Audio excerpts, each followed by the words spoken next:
What's a secret that you think would shock everyone if it came out? So many years ago, my husband and I were hosting my family at our home. The plan was burgers and all the standard summer sides. Think fruit, salads, chips, and ice cream for dessert. My grandma, for whatever reason, requested homemade potato salad.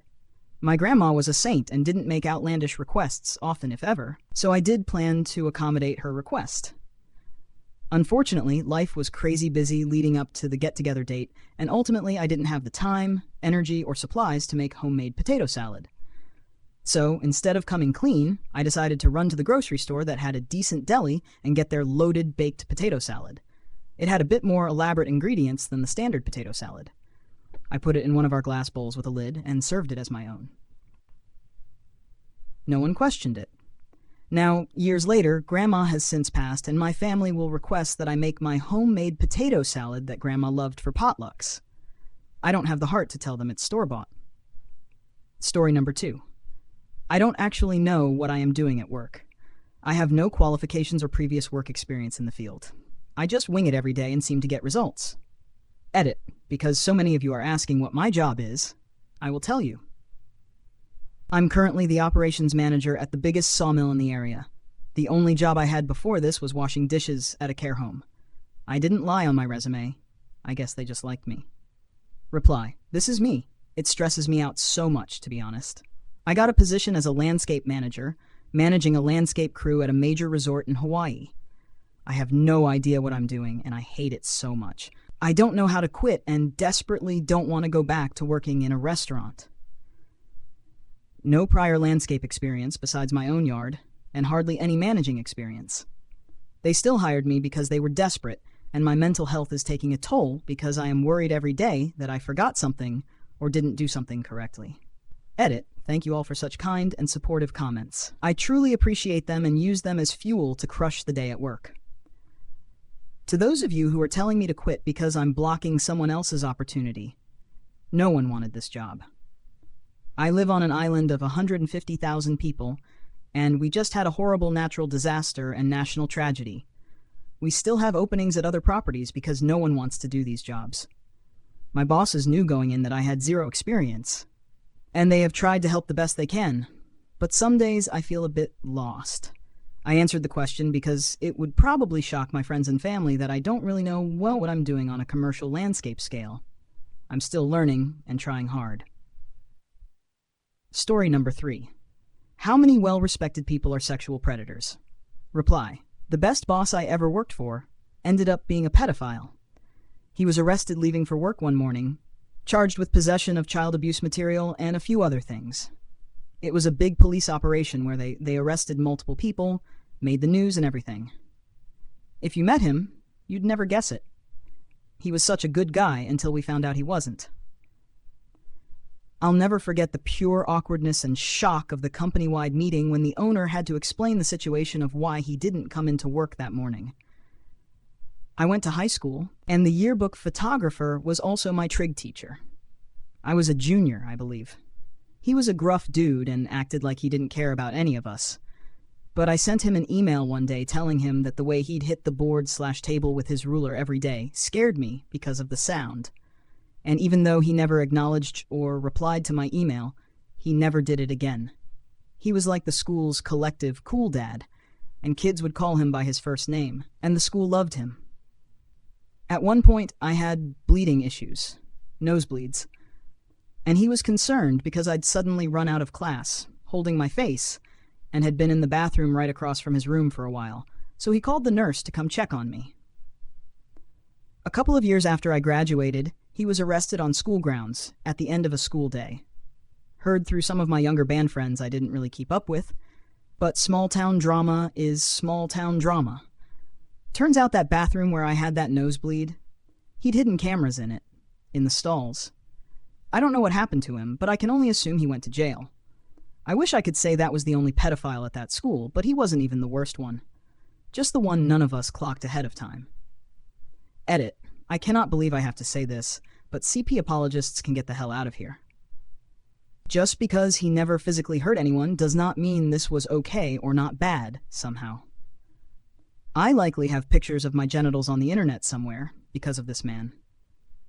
My friends likely have pictures of their genitals on the internet somewhere because of this man.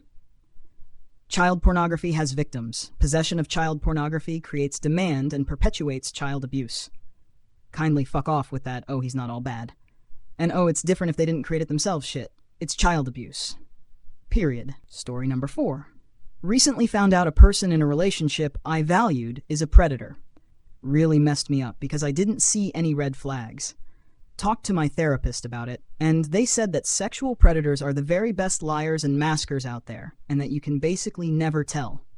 If it makes you feel any better, you aren't alone in this. My best friend has always been a bit standoffish in relationships and had commitment issues, but she met this guy and instantly was hooked. 5 very happy years together. He was raising her kids alongside her. They had no financial struggles, and she was headed towards marriage and the dream life she had always wanted. I met him several times, genuinely one of the hardest working, kindest people I had known, prior to the truth, of course. He came clean towards the end of their relationship and admitted he was a functioning meth addict, attended sobriety meetings twice a week while actively using, had us all mind blown. We never once saw it. He'd do it when he was in the garage working on his car, had no strange behavior, no smell, was always clean, and had perfect attendance at work. Slept fine. It was crazy. Fast forward a year, and she had a suspicion he was doing meth again, and went through his phone to see if he had messaged any dealers or whatever. Well, he instead was sharing CP of a bunch of kids, including videos of her own, he captured with a hidden camera. Police took all of his stuff and arrested him when he came home from work that night. It really does stand to prove that you can never really know some people. I would have never guessed any of that, let alone him being a pedophile. This is crazy. The meth part isn't that surprising, though. What in the world do you tell the kids? So this was about 2 to 3 years ago. I've helped raise those kids since they were born, and their mom and I debated saying anything to them about it for a while. Well, because children were involved, Child Protective Services were going to have to make sure neither one of them was physically abused in that way or coerced by him. So we individually sat them down and talked about it with them, and all 3 claimed they were never harmed. The court made them testify against him, which was confusing and painful for them all, since he had been a father figure they had always wanted, and he betrayed them and objectified them in ways that were beyond their understanding. It's been a long road of therapy for all parties involved, as well as several orders of protection. There's far more to this story that I haven't shared yet.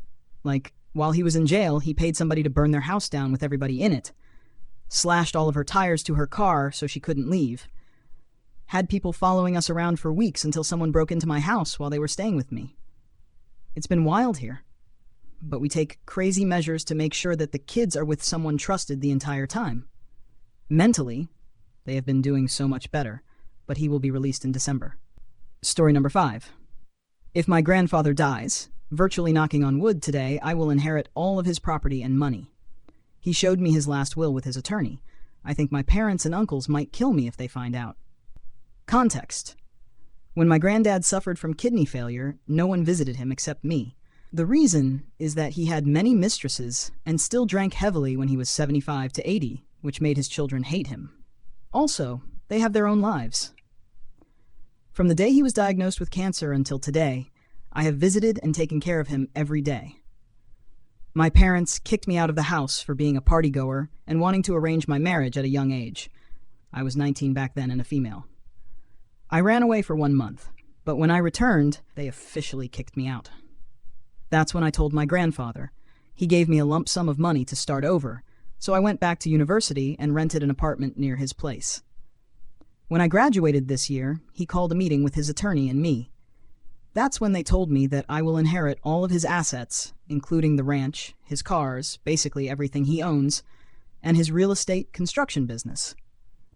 When they asked me what I will do with the money, I told them that my experiences when I ran away when I was 19 opened my eyes to everything that's happening within our city. It made me realize how hard life is. I used to have 5K'd for 1 week, and I had to stretch it out. Most people would think homeless people are dangerous, but they are not, unless you provoke them or they are defending themselves. My plan when I receive the money is to put $500,000 each towards Red Road Healing Society, Hope Mission in Edmonton, Edmonton Addiction Youth Services, WAEC Women's Shelter. This has been noted in our meeting, and I am currently working on it with his attorney. Wish me luck. Well, thank you so much for tuning in. If you enjoyed today's story, don't forget to hit the like button and subscribe for more incredible Reddit tales. Share your thoughts or your own experiences in the comments below. I love hearing from you all. Until next time, stay curious and keep exploring those amazing stories.